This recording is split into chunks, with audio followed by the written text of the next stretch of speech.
High everyone, happy Dussehra to you all. तर पहिला मान देवाचा म्हणून मी आणि मम्मी गेलो घराजवळच्या नाग मंदिरमध्ये. तिथल्या सर्व देवांना सोन्याची पाने वाहून दर्शन घेऊन आम्ही निघालो आमच्या शेजाऱ्यांकडे. आणि हा आहे माझा Dussehra special outfit of the day, ज्यासाठी मला Instagramवर आणि पर्सनली खूप जास्त कॉम्प्लिमेंट्स मिळाले. इथे पोहोचल्यावर I met this cutie here. तिची आईज खूप प्रिटी होते. इथे आल्यानंतर मम्मी पप्पाच्या नॉनस्टॉप गप्पा गोष्टी सुरू झाल्या. त्या गप्पा गोष्टी संपल्यानंतर सोनं वाटप करून आम्ही निघालो जवळच्या मंडळातल्या देवी दर्शनाकरिता. इथल्या सुंदरशा देवीचे दर्शन करून झाले, सोने वाहले. त्यानंतर आम्ही निघालो परत एका दुसऱ्या मंदिराकडे. तर आता आम्ही निघालो घराजवळच्या श्री स्वामी समर्थांच्या मंदिराकडे. इथे येऊन खूप शांतता वाटत होती आणि मंदिराचा ॲम्बियन्स खूप सुंदर होता. दर्शन घेतलं, सोनं वाहलं. त्यानंतर परत रस्त्यात एका गणपतीच्या मंदिरामध्ये गेलो. तिथे सुद्धा सोनं वाहून झालं. अशा प्रकारे आज मम्मीने मला एकाच दिवसात 4-4 मंदिरातील देवांचे दर्शन करून दिले. आता कुठे मी निघाली माझ्या फ्रेंड्सला भेटायला. तर सर्वात पहिले आम्ही जमलो चाय किचन या शॉपला.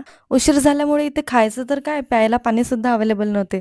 तर मग आम्ही निघालो युरिच मॉलला. इथे युरिच मॉलला येऊन आम्ही खूप छान छान फोटोज, व्हिडिओज काढले आणि त्यानंतर मग आम्ही गेलो पेट पूजा करायला दिन शॉजमध्ये. इथे आल्यावर आम्हाला मिळाले हे पार्टी गॉगल्स. इतके प्रिटी दिसत होते की आम्ही रील काढल्याशिवाय राहू शकलो नाही.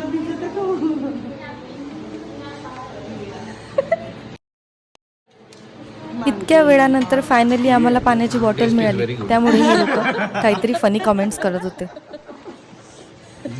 How is taste? Mind blowing.